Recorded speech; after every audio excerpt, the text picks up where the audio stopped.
नमस्कार दोस्तों, आज हम इस वीडियो में आपके साथ डिस्कस करेंगे सेंटरलेस ग्राइंडिंग मशीन के बारे में। सेंटरलेस ग्राइंडिंग मशीन का प्रयोग हम प्रिसाइज वर्क को करने के लिए करते हैं, इसलिए प्रिसीजन ग्राइंडिंग मशीन का एक टाइप है और उसमें भी सिलेंड्रिकल ग्राइंडिंग मशीन के अंतर्गत आता है। और इसका मेन पर्पज़ ये होता है, जब हमें कोई सिलेंड्रिकल वर्क पीस को ग्राइंड करना है तो उसे हम बिना चक या फिर बिना सेंटर की मदद से फिक्स किए बिना उसको हम ग्राइंड कर सकते हैं इस टाइप की मशीन का प्रयोग करके। अगर बात करें ग्राइंडिंग होती क्या है, ग्राइंडिंग एक ऐसी मोस्ट वर्साटाइल मशीनिंग प्रोसेस है जिसमें वर्क पीस के सरफेस के ऊपर ग्राइंडिंग व्हील को रिवॉल्व करके अब्रेसिव एक्शन के द्वारा मटेरियल को रिमूव किया जाता है ताकि वर्क पीस को रिक्वायर्ड शेप और साइज़ का बनाया जा सके। तो बात करते हैं कि जो सेंटरलेस ग्राइंडिंग मशीन है उसके मेन कंपोनेंट क्या होते हैं, किस प्रकार से उसमें वर्किंग होती है। तो सबसे पहले जान लेते हैं कि सेंटरलेस ग्राइंडिंग मशीन के मेन पार्ट कौन कौन से होते हैं। बेस, इसमें 2 व्हील हेड लगे होते हैं, इसमें grinding wheel, regulating wheel, work rest blade और ये कंट्रोल पैनल होते हैं और व्हील ट्रूइंग मैकेनिज्म इसमें लगे होते हैं और ये हाउसिंग फॉर मोटर। तो सबसे पहले जानते हैं बेस के बारे में।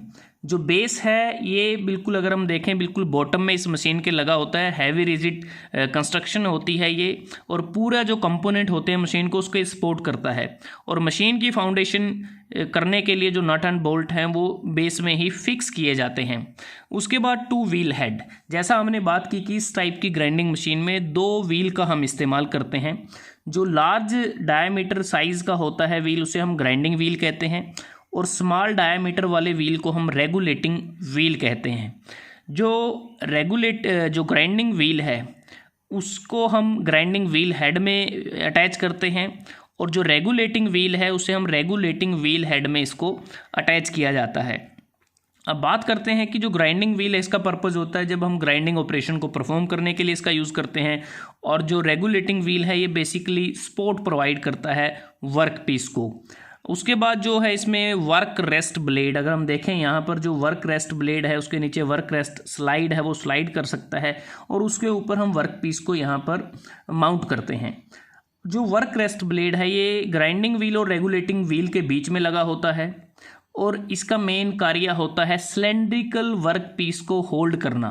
और जो सिलेंड्रिकल वर्क पीस हैं वो होलो भी हो सकते हैं, टेपर्ड भी हो सकते हैं, जैसे बुशीज हो सकते हैं, पिस्टन हो सकते हैं, वाल्व हो सकते हैं, ट्यूब्स हो सकते हैं, बाल हो सकती हैं, जिन्हें हम ग्राइंड करना है तो अलग अलग टाइप के इसमें हम वर्क पीस इस्तेमाल कर सकते हैं। उसके बाद यहाँ अगर आप देखें एक साइड में हाउसिंग लगी होती है। हाउसिंग एक प्रकार से जो इसका मेन पार्ट होता है, जो मशीन बॉडी होती है उसके साथ अटैच होती है और इसका काम होता है जो ड्राइविंग मोटर है उसको इसमें रखा जाता है, ड्राइविंग मोटर को। अब ये जो ग्राइंडिंग मशीन है और यहाँ पर जो व्हील ट्रूइंग जो मैकेनिज्म लगे हैं इसकी मदद से हम जो दोनों व्हील हमारे होते हैं इसको एडजस्ट करते हैं according to the size of the work piece के आधार पे इसको एडजस्ट किया जाता है। उसके बाद इसमें अगर हम देखें सामने से आपको कंट्रोल पैनल इसमें नज़र आ रहे हैं। 2 कंट्रोल पैनल इसमें मुख्यतः अगर आप देखें, ये स्पीड कंट्रोल पैनल है। इसका मेन कार्य होता है कि जो यहाँ पर ये व्हील ट्रूइंग जो मैकेनिज़्म है तो इनमें जो हमें स्पीड को एडजस्ट करना है वो स्पीड कंट्रोल पैनल की मदद से एडजस्ट किया जा सकता है। इन फीड ग्राइंडिंग मैकेनिज़्म को भी यहीं से कंट्रोल किया जा सकता है। और जो यहाँ पर इलेक्ट्रिकल कंट्रोल पैनल है इसका काम होता है जो मशीन में हाइड्रोलिक मैकेनिज़्म होता है उसको कंट्रोल करना। जो रेगुलेटिंग जो व्हील है उसकी स्पीड को एडजस्ट करना।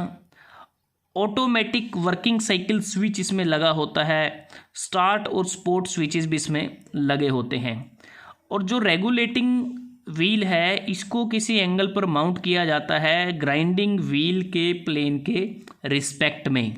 उसके बाद जो वर्क पीस हम वर्क रेस्ट ब्लेड के ऊपर माउंट करते हैं उसका जो सेंटर होता है उसके सेंटर को हम ग्राइंडिंग व्हील के सेंटर से स्लाइटली थोड़ा सा ऊपर रखते हैं और जो वर्क पीस की जो रोटेशनल स्पीड है वो जो रेगुलेटिंग व्हील होता है उसकी सरफेस स्पीड के बराबर ही होती है। और जो रेगुलेटिंग व्हील है ये एक प्रकार से रबड़ या फिर रेजोनॉइड बॉन्डेड व्हील होता है, वाइड फेस इसका होता है। और जो एक्सियल फीड प्रोवाइड की जाती है वर्कपीस को, उसको बेसिकली कंट्रोल किया जाता है जो रेगुलेटिंग व्हील को जब हम एंगल पर टिल्ट करते हैं, तो एंगल पर जो टिल्ट किया जाता है वो इसलिए करते हैं ताकि हम जो एक्सियल फीड वर्कपीस को प्रोवाइड करनी है उसको पूरी तरह से नियंत्रित कर सकें।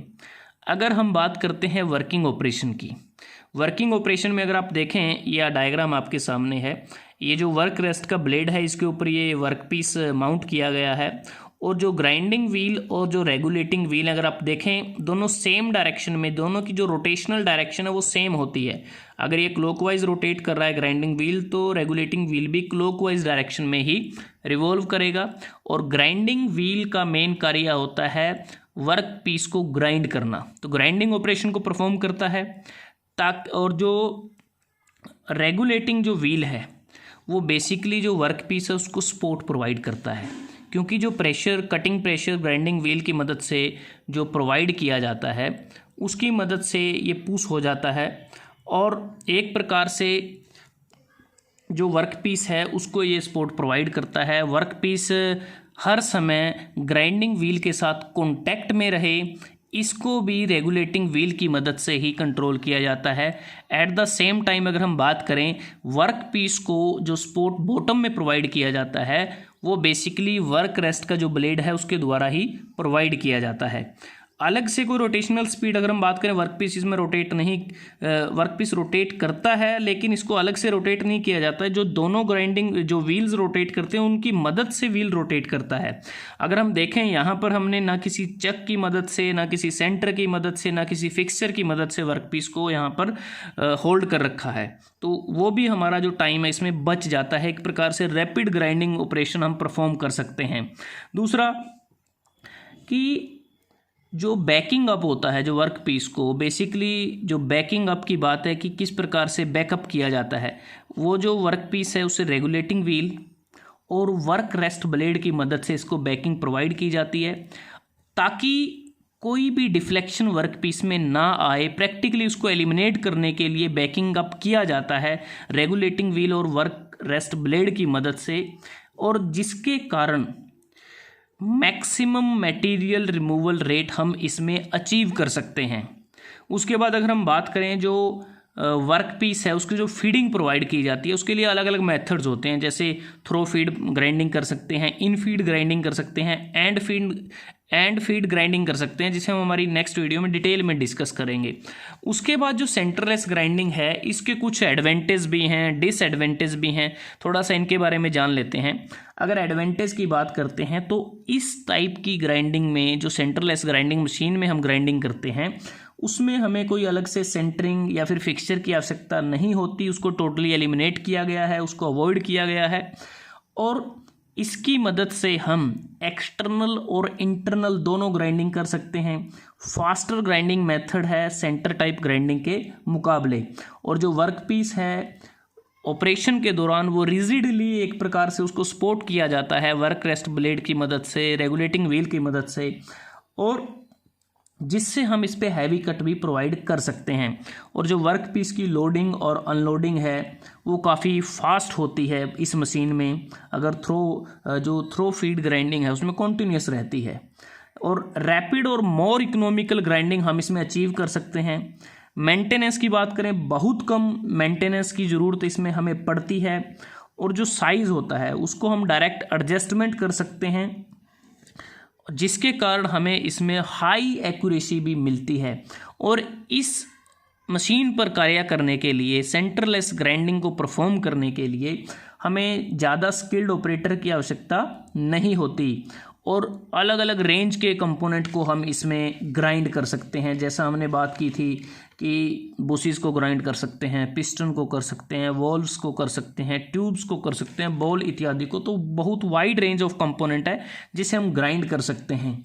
और इसमें हमें जो ग्राइंडिंग अलाउंस है वो भी बहुत कम देने की आवश्यकता पड़ती है, क्योंकि एक काफ़ी प्रिसाइज ऑपरेशन इस पर परफॉर्म कर सकते हैं। प्रिसाइज का मतलब ये है कि हम इस मशीन के द्वारा जो मटेरियल है उसको काफ़ी क्लोज टॉलरेंस के साथ रिमूव कर सकते हैं, जिससे हमें प्रिसीजन वर्क इसमें मिलता है। लेकिन इतनी सारे एडवांटेज होने के बावजूद भी इसमें कुछ खामियां हैं, जैसा कि इसका जो सेटअप टाइम है वो काफ़ी लंबा है, काफ़ी लार्ज रहता है, और ये जो प्रोसेस है मेनली लार्ज वॉल्यूम प्रोडक्शन के लिए ही सूटेबल रहती है। और इस प्रोसेस की अगर हम बात करें, लार्ज साइज़ का जो वर्क पीस है उसके लिए ये प्रोसेस सूटेबल नहीं होती। तो दोस्तों आज हमने इस वीडियो में आपके साथ डिस्कस किया प्रिसीजन ग्राइंडिंग मशीन के अंतर्गत आने वाले सिलेंड्रिकल ग्राइंडिंग मशीन का जो मेन टाइप है सेंटरलेस ग्राइंडिंग मशीन के बारे में। मशीन में कंपोनेंट क्या क्या होते हैं, वर्किंग किस प्रकार से होती है, इसके एडवांटेज डिसएडवांटेज क्या हैं। अगर आपको ये वीडियो अच्छा लगा आप इसको लाइक कर सकते हैं, शेयर कर सकते हैं अपने दोस्तों के साथ, स्टूडेंट्स के साथ, और चैनल को सब्सक्राइब करना ना भूलें। जल्दी हाजिर होते हैं एक नए वीडियो के साथ, तब तक के लिए धन्यवाद। आपका दिन शुभ रहे।